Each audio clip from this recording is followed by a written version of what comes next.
Shout out to Edric Fine, sabi niya, "Snake please, I got you fam." Here's your request, the most mysterious and smartest strategist of them all.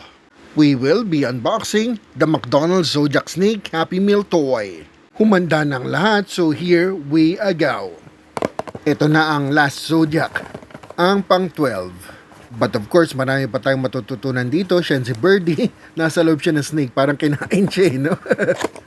Year of the Snake ka kung pinanganak ka ng 1941, 1953, 1965, 1977, 1989, 2001, 2013, 2025 at ang susunod ay 2037.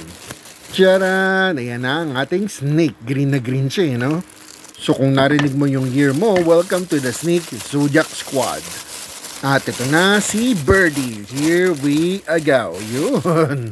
For the McDonald's characters, isa lang talaga yung posing nila, no? So pakain na natin siya sa snake. At ayun, busog na si Snake. Para talaga siyang kinain dyan eh. In the Chinese zodiac, the snake represents wisdom, intuition, and elegance.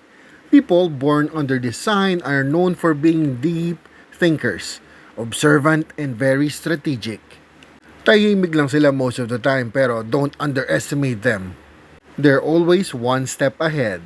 Ibig sabihin, wag mo silang lolokohin kung ayaw mong makagat. So kung snake zodiac ka, chances are ikaw yung mastermind sa barkada. At para naman sa year 2026, ito ng mini horoscope for the snake signs. This period may bring clarity and smart decisions. Your intuition can guide you toward the right opportunities. So make sure that you trust your gut, and you might uncover something important that leads to success. Yakang-yaka mo yan because you have that cool, calm, and calculated energy. Ang lucky advice ko naman sa'yo ay trust your instincts and think before you act. Yun ang iyong snake superpower. At ito na si Birdie, no? Hindi na siya makaalis sa snake. Okay lang yan, safe na safe ka dyan. So, there you have it. That's the McDonald's Zodiac Snake toy.